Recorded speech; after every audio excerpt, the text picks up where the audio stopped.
સુરતમાં લોકસભાની ચૂંટણીને ધીમે ધીમે માહોલ બનાવવાના પ્રયાસો થઈ રહ્યા છે, ત્યારે ભાજપ દ્વારા આ ચૂંટણીમાં જીત મેળવવા માટે ઈડી ચોટીનું જોર લગાવવામાં આવી રહ્યું છે.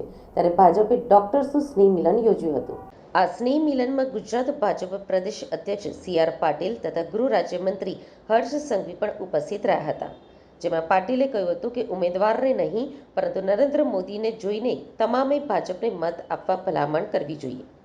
ડોક્ટર્સની ઉપસ્થિતિ વચ્ચે સી.આર. પાટીલે કહ્યું હતું કે ડોક્ટર્સના ફોનમાં 3000થી વધુ કોન્ટેક્ટ હોય છે, જેમાંથી એક ડોક્ટરે તમામ કોન્ટેક્ટને મતની અપીલ કરવી જોઈએ. જો કોઈને ઉમેદવાર સાથે ન બને કે યોગ્ય જવાબ ન મળે તો મને કહેજો, હું તમારી વાત તમારા વતી નરેન્દ્ર મોદી સુધી પહોંચાડવાના પ્રયત્ન કરીશ. એક પણ વ્યર્થ ન જાય અને તમામ મતે ભાજપને મળે તો મોદી સરકાર વધુ મજબૂત રીતે ઘણા કામ કરી રહી છે, તે વધુ કરશે, તે કામ પણ પૂર્ણ થઈ જશે. અબકી બાર મોદી સરકારનું સૂત્ર સાર્થક કરવાનું છે. મોદી સરકારે અત્યાર સુધી તમામને ધ્યાને રાખી યોજનાઓ બહાર પાડી છે. હજુ આવનારા દિવસોમાં કઠોર નિર્ણયો પણ લેવાના હોવાથી મજબૂત નેતૃત્વ અને સરકારની તાતી જરૂરિયાત છે. ત્યારે આપણે સૌએ વડાપ્રધાન નરેન્દ્ર મોદીના હાથ મજબૂત કરવા માટે ભારે જંગી સંખ્યામાં મતદાન કરવાનું છે અને કરાવવાનું છે, તેમ વધુમાં પાટીલે કહ્યું હતું. વિકાસના કામો ગણાવવા નથી.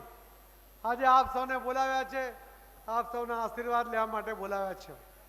આપ સૌના આશીર્વાદ સતત મળતા આવ્યા છે. તમે વોટ આપો એ પણ મારે નથી કહેવું, પણ મારે આપની પાસેથી વિશેષ અપેક્ષા છે. મારી વિનંતી છે આપ સૌને કે આપ સૌ આપના મોબાઈલમાં 500, 1000, 2000, 3000 આટલા નંબર સેવ થયેલા હશે, છે કે નહીં? આ નંબર તમે આવતીકાલથી આ દરેક નંબર ઉપર એ તમારા મિત્ર હશે, તમારી સાથે ભણવાવાળા મિત્રો હશે, તમારી સાથે બિઝનેસમાં પાર્ટનર હશે એવા લોકો હશે, તમારી સાથે ધંધામાં જોડાયેલા લોકો હશે, તમારી હોસ્પિટલ સાથે જોડાયેલા પેશન્ટ પણ હોઈ શકે. તમે એમને રોજ આ જેટલા નંબર તમારી પાસે છે એમને એક મેસેજ કરો. આ વખતે આદરણીય પ્રધાનમંત્રી મોદી સાહેબને ત્રીજી વાર હેટ્રિક કરીને પ્રધાનમંત્રી બનાવવાના છે. એ કદાચ ગુજરાતના હોઈ શકે, તમારા મિત્રો ગુજરાત બહારના પણ હોઈ શકે. એના માટે એક વોટ માંગો. તમે એમને કહો કે તમે જ્યાં રહો છો ત્યાં જે પણ ભારતીય જનતા પાર્ટીનો ઉમેદવાર હશે એને એક વોટ આપો અને તમારા ઘરના તમારા મિત્રોને પણ એક વોટ અપાવો. તમારા મિત્ર કદાચ તમને કહી શકે કે ભારતીય જનતા પાર્ટીનો જે ઉમેદવાર મારા વિસ્તારનો છે મને એ પસંદ નથી, મારો અનુભવ એના માટે સારો નથી, ત્યારે તમે એને ખાતરી આપજો કે તમારે મત આપવાનો છે, મોદી સાહેબને જોઈને મત આપવાનો છે. ઉમેદવારને ભૂલી જાઓ.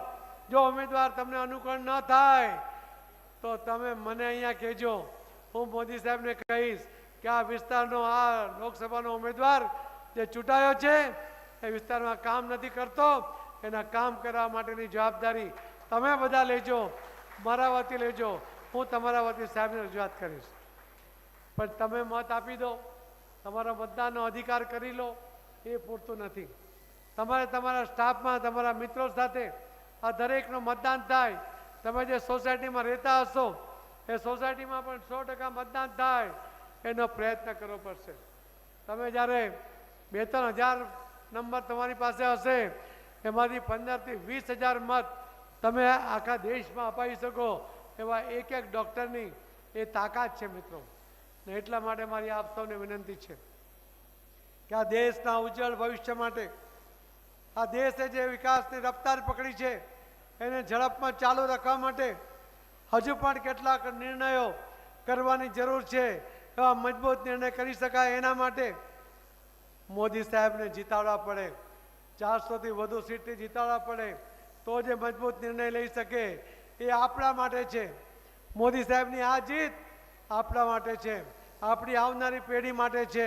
અને એટલા માટે આપ સૌની હું મદદ માગું છું.